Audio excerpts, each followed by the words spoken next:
கர்த்தருக்குள் பிரியமானவர்களே, ஏப்ரல் 7 இன்றைய பனித்துளிகளின் தலைப்பானது எந்த அளவிற்கு நல்லவர். வசனம் யாத்ராகமம் 13வது அதிகாரம் 21வது வசனம். கர்த்தர் பகலில் அவர்களை வழிநடத்த மேகஸ்தம்பத்திலும், இரவில் அவர்களுக்கு வெளிச்சம் காட்ட அக்னி ஸ்தம்பத்திலும். இந்த ஆண்டு முழுவதும் நாம் சீராக வழி நடக்கும்படிக்கு நமக்கு முன்னே கர்த்தர் நடந்தார் என்று எத்தனை பேர் நம்புகிறோம்? நான் நம்புகிறேன். இஸ்ரவேலர் எகிப்திலிருந்து அணி அணியாய் புறப்பட்டு போனார்கள். இதுவரை எவரும் நடந்திராத கரடு முரடான வனாந்தரத்தின் வழியே நடந்து சென்றார்கள். 6 லட்சம் புருஷர்கள், லட்சக்கணக்கான ஸ்திரீகள், குழந்தைகள், மிருக ஜீவன்கள் கால்நடையாக பிரயாணப்பட்டார்கள். அவர்களை வழி நடத்த கர்த்தர் சென்றார். இஸ்ரவேலர் செய்ய வேண்டியது ஒன்றுதான் இருந்தது.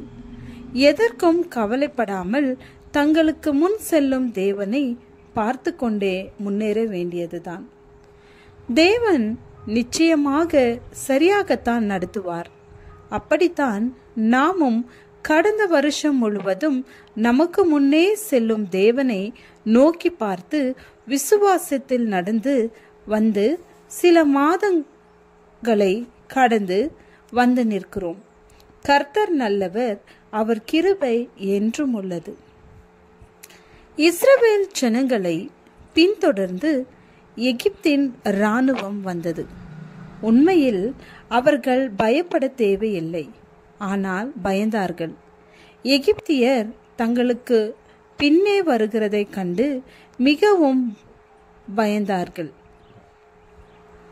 தங்களுக்கு முன்னே செல்லும் தேவனை நோக்கி பார்க்காமல் பின்னே பார்த்ததினால் ஏற்பட்ட விளைவுதான் இந்த பயத்திற்கான காரணம்.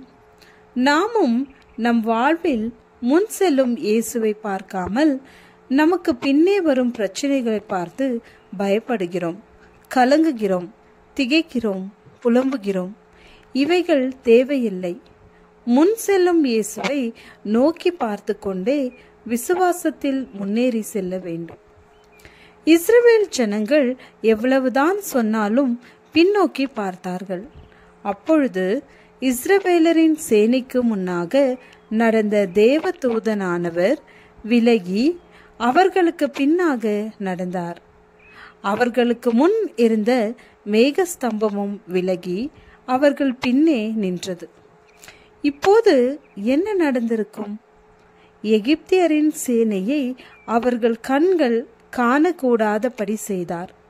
கடந்த ஆண்டு முழுவதும் கடந்து வந்த பாதையில் நிகழ்ந்த துக்கமான சம்பவங்கள் பயப்படுத்தும்படியாக காரியங்களை பின்னோக்கி பார்க்க வேண்டாம். அப்பொழுது விடியற்கால வெளுப்பை போல உன் வெளிச்சம் எழும்பி உன் சுகவாழ்வு சீக்கிரத்தில் துளிர்த்து உன் நீதி உனக்கு முன்னாலே செல்லும். கர்த்தருடைய மகிமை உன்னை பின்னாலே காக்கும். ஏசாயா 58வது அதிகாரம் 8வது வசனம். வரப்போகும் நாட்களிலும் துளி கூட பயப்படாமல் விசுவாசத்தில் முன்னேறுங்கள். கர்த்தர் மிகவும் நல்லவர், நமக்கு முன்னாலும் பின்னாலும் காப்பவர். ஜெபம். நல்ல ஆண்டவரே, எப்பக்கத்திலும் நாங்கள் விழாமல் எங்களை காப்பதற்காக உமக்கு நன்றி. ஆமேன்.